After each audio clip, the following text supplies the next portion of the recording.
Well, if it wasn't enough that I played one of my former sides in this series, I've decided to pick another game which involves one of my former sides, and I can't wait for them to batter me because I mismanaged them over the 4 seasons that I took them over. But you know, times have changed. We haven't done that series for a couple of years, and now we've moved on to my new club, which is actually starting to get on my nerves now. In the last episode, we took on Nottingham Forest away from home, and Adebayo Akinfenwa scored his first 2 goals of the season as we managed to get a 2-2 draw, and we did lead twice in the game, so it was a bit disappointing that we only came away with a point. But you know, we had to just take that result and move on. And when I say move on, I mean take that result and have a hangover and then go into the next game, which is at home, and then lose our home unbeaten record. Clearly not moved on then. Now, we've only played 1 game in between the Nottingham Forest game and the Huddersfield game that we focus on in this episode, and we took on Brentford at home, and as I mentioned a few minutes ago, we lost our home unbeaten record as we got beaten by 3-0, and it was a pretty resounding victory for Brentford. They played us off the park. I think we didn't even have a single shot on target. And we had 4 shots that game, and they had about 25. I mean, I feel like that game was as one-sided as they come. But as I have mentioned, we are taking on Huddersfield Town at home, another home game for us,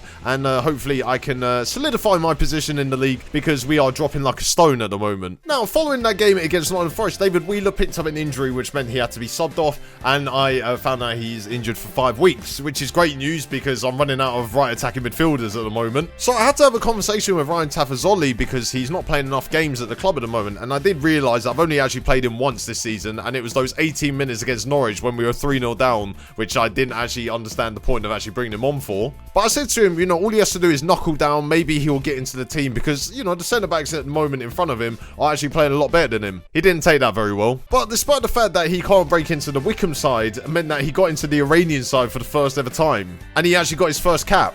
So he's played more minutes for the Iranian national team this season than he has for Wycombe. I mean, how does that make any sense? And then the press started reporting that he wanted to leave the club because of the conversation with me. I mean, how did that get out? Look, I'm not going to be making promises to players that can't get into my side at the moment that I'm going to give them minutes. I mean, the 2 centre-backs in front of him at the moment in the pecking order were playing for League 2 clubs a couple of years ago, and now they're playing in the Championship. Why can't he use them as inspiration? The Brentford defeat was also a very sobering experience for me because, you know, first home defeat of the season and all that. And Ali on social media said that at least they outsung the Brentford fans. I mean, have they met any Brentford fans? I don't even know any Brentford fans. And I worked with the club like 3 months ago. Well, actually, when I say worked with the club, I mean in a very loose term. And also, I was one of the reasons they bottled promotion as well, so sorry about that, Brentford fans. I also got some more bad news as Fred Onyedinma managed to get injured in that Brentford match and is now out for 5 weeks. Great, so I've now got 0 right midfielders. Sorry, I mean, I do have right midfielders. I mean, just good quality ones. Although saying that, if the 2 injuries hadn't happened, that wouldn't have affected that statement. My assistant manager also recommended that I did a team meeting because, you know, the morale is quite low at the moment. We haven't won in 6 games,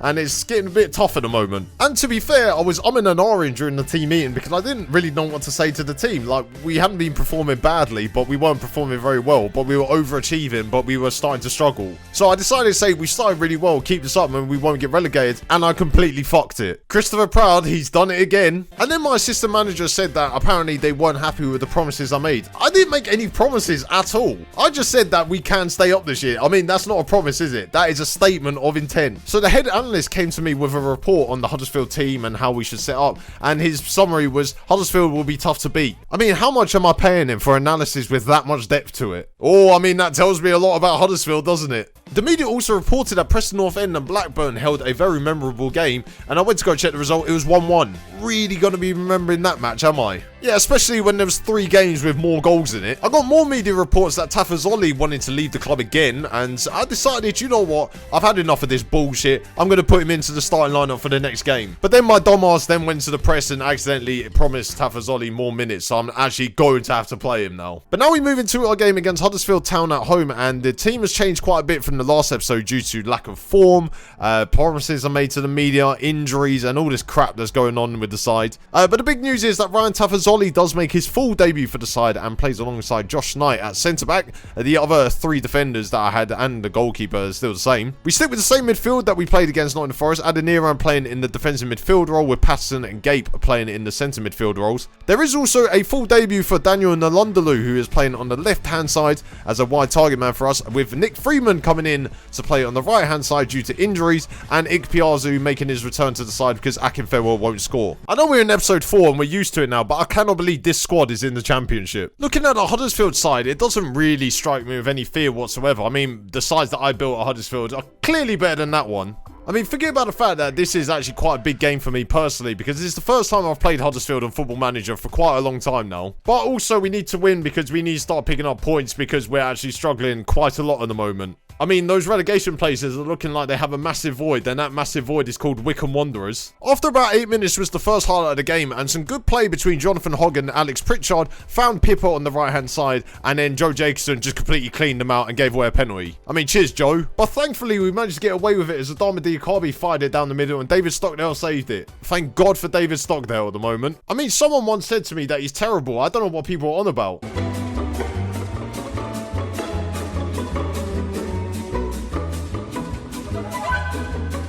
And then within the same highlight, Pippa managed to escape down the right-hand side again, put a ball into the box for Fraser Campbell to head over. I mean, this Pippa guy is actually getting on my nerves. I mean, imagine in 2020 being called Pippa. And this bloke's skinning my left back alive here. And once again, Pippa managed to get down the right-hand side and then run down the line, put a ball into the box for Fraser Campbell, whose first shot was blocked, and then he put in the rebound. How have we conceded? I mean, like, actually, on the basis of the game at the moment, like, we should have conceded much earlier. But how have we conceded? And then with a couple of minutes left to go until half-time, Huddersfield made another chance, and Pippa once again escaped his man and then put a shot straight at Stockdale. I mean, how is this bloke getting so much room? Have I even got a left-back on the pitch? And half-time came around, and it was kind of thankful because we had had one shot on goal that entire half, and a right-back called Pippa was absolutely destroying us. I told the team they need to buck up their ideas at half-time because we are going to be in deep trouble if we lose this match.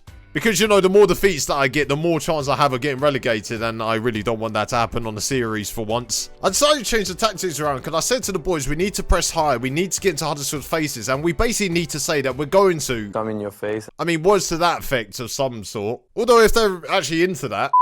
And it seemed to have triggered a highlight because within 2 minutes of the restart, we managed to get into the box, but Ikpeazu was dispossessed, and that was the highlight. Yeah, I'm being serious. That was the highlight. With my tactical decisions still not triggering anything, I decided to change the set pieces around, and I told Ikpeazu that he's going to have to attack the far post. I mean, I don't know why I didn't do that before, by the way. And talking of Uche, Dan Lundlu played him in, and then he fired it wide. I mean, it's taken 55 minutes for us to get a highlight where it involved a shot. Although if he would actually like to have a proper shot next time, that would be nice. And then Uche laid off a great ball for Dan Lundlu on the wing, and he fired it wide.